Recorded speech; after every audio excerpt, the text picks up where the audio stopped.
I don't know why Zafrul has to jump the gun. After all, the answer should come from the new meaty minister, not him.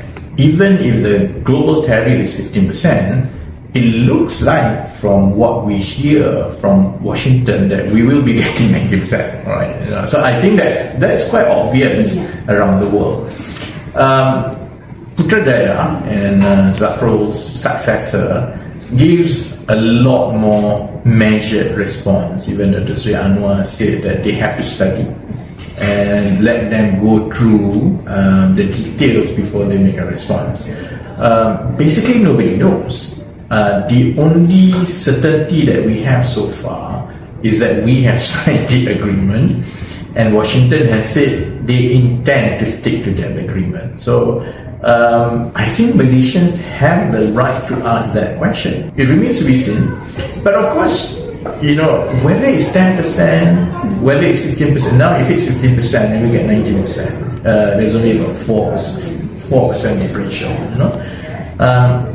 people will always ask, is it worth all the commitments that we have signed?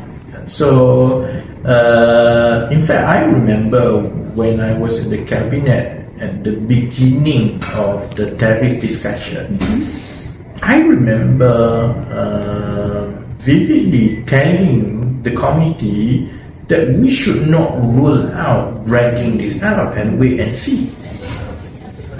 Why should we rush?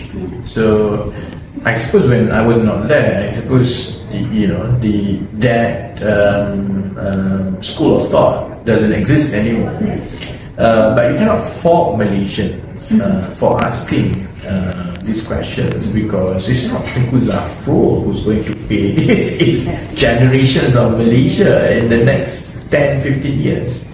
People ask, why do we arrive at this conclusion now? Why not before?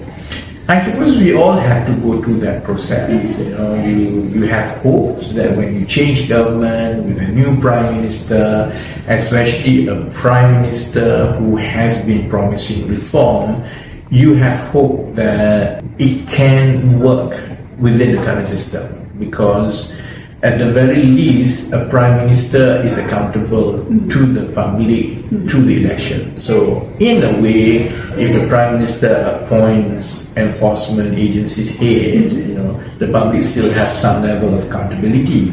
But it's quite obvious by now that whoever is the prime minister, the power is too immense to leave it to just a person. We have to continuously push the enforcement agencies like SPRM has to be put under Parliament. What exactly is the mechanics? How do we want to do it? I think let's start the discourse. I don't think anyone has a perfect answer.